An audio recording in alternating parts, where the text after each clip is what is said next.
ജസ്ന തിരോധാന കേസിൽ CBI അന്വേഷണ ഉദ്യോഗസ്ഥൻ നേരിട്ട് ഹാജരാകണമെന്ന് തിരുവനന്തപുരം CJM കോടതി. ജസ്നയുടെ പിതാവിന്റെ ഹർജിയിലാണ് ഈ നിർദ്ദേശം. ഷഫീദ് റാവുത്തർ വിവരങ്ങൾ നൽകും തിരുവനന്തപുരത്ത് നിന്ന്. ഷഫീദ്, അന്വേഷണ ഉദ്യോഗസ്ഥൻ നേരിട്ട് ഹാജരാകണം എന്ന് കോടതി ഒരു തീരുമാനമെടുക്കാനിടയായ സാഹചര്യം എന്താണ്?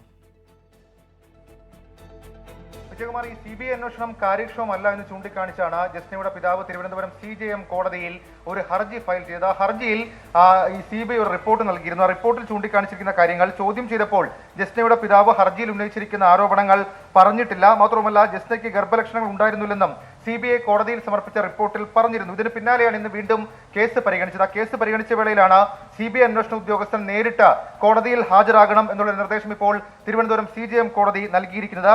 കോടതിയിൽ നേരിട്ട് CBI അന്വേഷണ ഉദ്യോഗസ്ഥൻ വിശദീകരണം നൽകണം എന്നുള്ളതാണ് കോടതിയുടെ നിർദ്ദേശം. വീട്ടിൽ നിന്ന് കണ്ടെടുത്ത രക്തം പുരണ്ട വസ്ത്രം CBI പരിശോധിച്ചില്ലെന്ന് ഹർജിക്കാരൻ ഇന്നും ഈ കോടതിയിൽ ആരോപിച്ചു.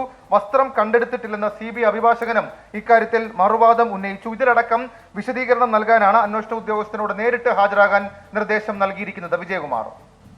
യെസ്, തിരുവനന്തപുരം CJM കോടതി ജസ്നയുടെ പിതാവിന്റെ ഹർജിയിലാണ് അന്വേഷണ ഉദ്യോഗസ്ഥൻ നേരിട്ട് ഹാജരാകണം എന്ന നിർദ്ദേശം നൽകിയിരിക്കുന്നത്. അന്വേഷണത്തിലെ പാളിച്ചകൾ ഉണ്ടായി എന്ന് ചൂണ്ടിക്കാട്ടിയായിരുന്നു ജസ്നയുടെ പിതാവ് കോടതിയെ സമീപിച്ചത്. ഷഫീദ് റാവുത്തറാണ് വിവരങ്ങൾ നൽകിയത്.